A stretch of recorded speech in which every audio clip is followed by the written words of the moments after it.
guys, Kakarot 197 again, and welcome to the second episode of Dustin with Kakarot. Today's subject is going to be my top 5 favorite mobile suit pilots. I was originally planning to make a top 3, but I simply couldn't decide which one should be in the top 3, so I decided to make it a top 5. And on number 5 we have Robin Diaz. Robin Diaz. You might not be familiar with his name, but I'm pretty sure you know him as that one guy who piloted the Violent Custom in Gundam Unicorn. Pretty much he was a semi-faceless badass. I say semi because while he was faceless in the anime, we did see his face in one of the mangas. And it turned out that he was actually an ex-Titan, and that he has now rejoined the Federation. So he is pure badassness. Also, he was able to pretty much single-handedly save the base when all of the Zeon forces, all of the Neo-Zeon forces, were pretty much kicking the Federation's ass. And he pretty much saved everything, so a great pilot. Though I haven't really seen enough of him yet, so that's why he's, just number 5, but still, he's a badass pilot in a badass mobile suit. On to number 4, and I gotta say, this was the most difficult to decide. And actually, I'm still deciding because I don't know which one should be number 4. It's so hard to decide, and I literally just now decided that it's going to be Flogger, the man who's famous for making the impossible possible. Such feats include making Gundam Seed good, a great feat, and the even more amazing feat of actually making Gundam Seed Destiny semi-watchable. Though he did have a lot of assistance from the great soundtrack and also Marin Hawk.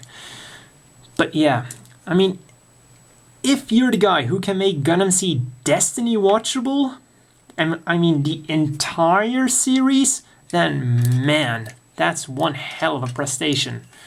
Other of his feats include being able to deflect a positron blast twice, and pretty much surviving one that shouldn't have been survivable at all. Other feats include being the only Windham pilot who wasn't complete shit, to put it quite blunt, but yeah, that's pretty much what it boils down to. Neo's Windham, I guess, was the only Windham that was actually able to somewhat fight, against any major, good guy, I guess you could say. So yeah, he did make a lot of impossible things possible, and simply as a character, he is great. Really likable guy, easygoing, the kind of guy I can really appreciate in a series. Kind of like lighthearted, and he's the kind of guy, he's the badass when he needs to be, and he's that funny guy when he needs to be. He's like a perfect character. So yeah, he's really amazing. I just really like him. Like I said, he's a badass, he's funny, he's nice, kind of like a bit of ladies' man. I think it was actually I remember a scene where he was reading a Playboy or something, and it gives him a little human touch. And now, on to number 3. Like I said, I literally just decided that it was going to be Johnny Ridin. And he's the only guy on this list that has never made an appearance in an animated series. Neither an OVA, an actual anime, or not even in one of the newer computer animated ones, such as the MS Igloo series. He has only appeared in the MSV series in a few mangas, but he has appeared in quite some games, such as Giran's Greed, Encounters in Space, and when I started playing Giran's Greed, I kind of liked Johnny Ridin before I started playing Giran's Greed. I'd seen him in MSV, I'd seen some cutscenes from Encounters in Space, so I already kind of liked him, but when I started playing Giran's Greed, I really started to love him. He's just such a great pilot. Also very likable, and also kind of an unfortunate character, because when you look at him, he kind of looks similar to Char Aznable, and it's kind of like an inside joke that people constantly confuse him with Char Aznable. Even in one conversation with Shin Matsunaga, Shin actually thinks that he is the Red Comet. So yeah, a very unfortunate character. And to say a bit more about his skills, during the Battle of Loom, if Caecilia's fleet had not withdrawn, it is said that his kill record should have equaled that of Char. So that's just how good this guy is. Not to mention, his mobile suits are some of the best Xeon mobile suits out there. I mean, of all Zaku's, this is by far my favorite and also the most powerful. Once again, same goes for his Gelgoog. His Gelgoog is the coolest Gelgoog there is and the most powerful, unless you count Regelg. Or that one from Marcion, I believe, from very, very late Universal Century. But still. So yeah, Johnny Ridin, a very cool guy. Awesome pilot, awesome mobile suit. And that's pretty much why I couldn't decide where he should be third or fourth, because number 3 and 4 are such badasses. But I eventually decided to go with Johnny Ridin after all. So yeah, on to number 2. Somewhat less of a badass, Jared Meza. And I really, really like Jared Meza, because I just feel that he's such a realistic character, and the way his character develops during Zeta Gundam is just great. It's also very realistic. He starts out as like the hot-headed, wanting to show off newbie pilot, well, green pilot, I guess, not really a newbie. So yeah, at first he's like, oh yeah, I'm a Gundam pilot, woohoo! Bang, crashes his mobile suit into the building. So yeah, he kind of immediately got the shock like, oh shit, what the hell am I doing? But then his character really started to develop once his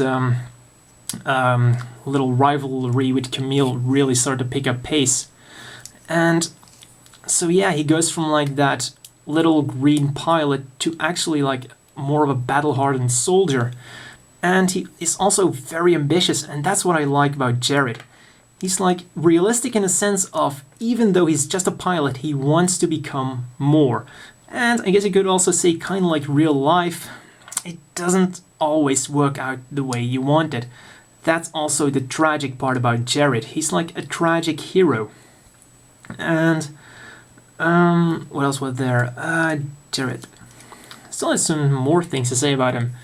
Oh yeah, his mobile suit skills. Jared is an amazing pilot, even though it doesn't really show it, but he's always piloting inferior mobile suits. Like at the start, when he was piloting his Hyzak, I mean, he was able to fight against the AU forces in his Hyzak. And in case you didn't know, the Hyzak is about as strong as the Gym 2.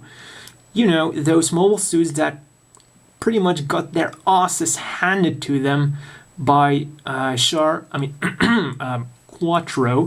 Roberto and Opoli when they entered the colony for the first time to steal the Gundams. Those mobile suits got destroyed. They got annihilated. And yet, Jared was able to hold his own in an equal mobile suit against those guys.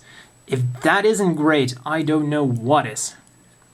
And not to mention that Char is probably one of the best pilots around. So Jared's piloting skills are really top-notch, even for such a new pilot. So yeah, also his end is once again very tragic, because he had such ambitions and, well, they just didn't work out. And oh yeah, there was one more segment I really liked about Jared and his realistic nature. The one scene where they kind of like discussed the first time when they were going to gas one of the colonies. Just the way he described it, he was like very realistic. It was like he wasn't like, oh yeah man, come on, we're going to gas that colony. Woohoo! Fuck those guys who were in that colony. Sucks to be them.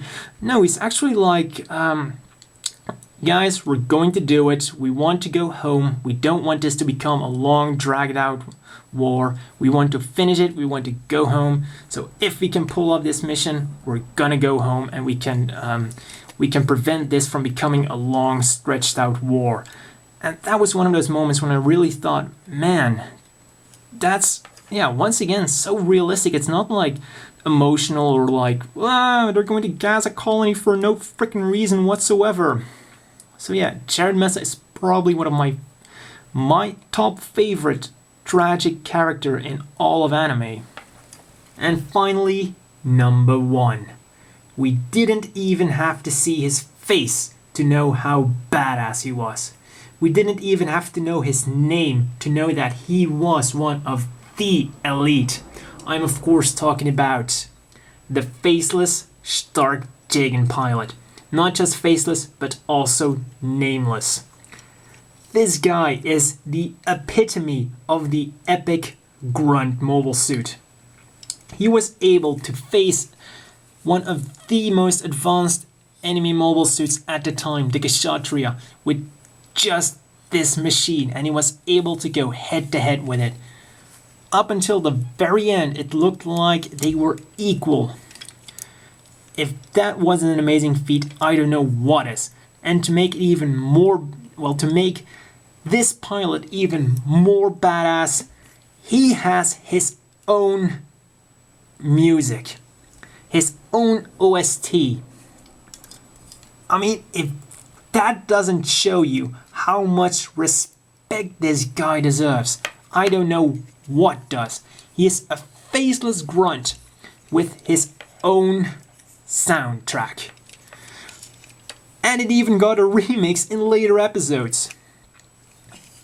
This guy is just badass. It only took him a few minutes of screen time to show us what he was like, and man, those were some of the best minutes in the entire Gundam series. Not only is he my top favorite pilot, that scene was probably my favorite scene ever. You don't need beam spam to be badass. You don't need whopping speed to be badass. You don't need invincible armor to be badass. You need to have skill to be a badass. And that's what this guy has. I mean, I think they just used all the badassery that they didn't use in Gundam Seed Destiny or something. I mean, they just had so much badass left over for this mobile suit, and I think I'm really starting to overuse that term, so let's try to mix it up a little bit. He was such an ace pilot, it's unbelievable. And, oh yeah, another great scene during that battle was when we got to see inside the cockpit how he was handling his mobile suit. Generally, when we get a shot of the mobile suit interior with the mobile suit piloting, they're generally just holding onto their joysticks and doing something with their joystick, but he was like tapping things all over the place, and even his joystick, if you could call it that, I mean, the way he was handling it, it was like a piano. He was like tapping it all over the place and then like going forwards, and it was just, I mean, the choreography for that battle was top notch. Seriously, if Gundam Unicorn was just those 5 minutes, it would have still been one of my favorite series. And actually, hell, I could go on all day saying how utterly amazing, how mind-blowingly great this guy is. It's just, man, one simply cannot say enough times how great this guy really is. And actually, I've been talking for quite a while about him now, and I still don't feel like stopping. I want to keep saying how great he is. Because let's face it, for a grunt, I think this is one of the only times that a grunt was this badass. The only other time that I can think of when a grunt was able to really do something was in the 8MS team. And that was like the Zaku that was fighting against Shiro, and well, he was also able to put up a good fight. But it still wasn't as great as this little guy. So, that's all for this episode. Don't forget to leave your comments about your favorite pilots, and especially don't forget to say how badass this guy is.